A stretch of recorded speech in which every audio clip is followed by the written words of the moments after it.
Selamat siang Bapak Ibu sekalian yang dikasihi oleh Yesus Kristus. Renungan singkat pada siang hari ini akan membahas unsur keenam dari buah roh, yaitu kebaikan. Ayat Alkitab dari Filipi 4 ayat 5 yang berbunyi demikian. Hendaklah kebaikan hatimu diketahui semua orang. Tuhan sudah dekat. Ada seorang anak perempuan memohon kepada orang tuanya untuk boleh menggundulkan rambutnya. Mendengar permintaan anaknya itu, mamanya langsung marah besar. Mamanya berpikir, mana ada anak perempuan berkepala gundul. Karena tidak diperbolehkan, maka anak perempuan itu melakukan segala upaya agar orang tuanya memperbolehkannya untuk menggundulkan kepalanya. Anak perempuan itu mulai mogok makan dan menangis sebagai cara agar permohonannya itu dikabulkan. Anak perempuan itu juga melakukan aksi dalam tanda petik menjebak orang tuanya dengan hal positif. Sehingga orang tuanya harus menepati janji pada apapun yang dimintanya. Akhirnya orang tuanya mengalah dan anak perempuan itu mengantongi izin untuk menggunduli kepalanya. Nah Bapak Ibu sekalian, keesokan harinya karena khawatir akan anaknya diejek oleh orang banyak yang melihat anaknya gundul, maka orang tuanya itu mengantarkannya ke sekolah. Di sekolah mereka dikejutkan oleh seorang anak laki-laki berkepala gundul menyambut anak perempuannya itu.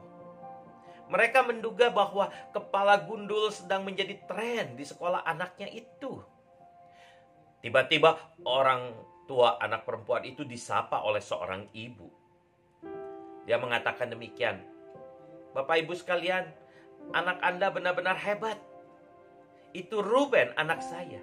Ia menderita leukemia. Kemoterapi membuat rambutnya rontok dan ia menjadi gundul.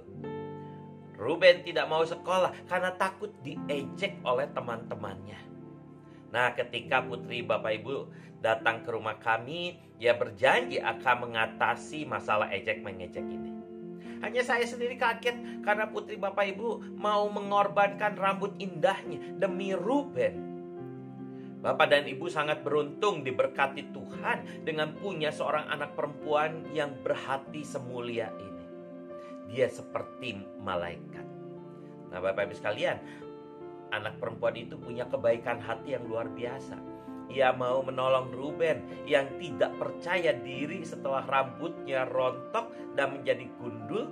Dia rela dengan ikut gundul seperti Ruben.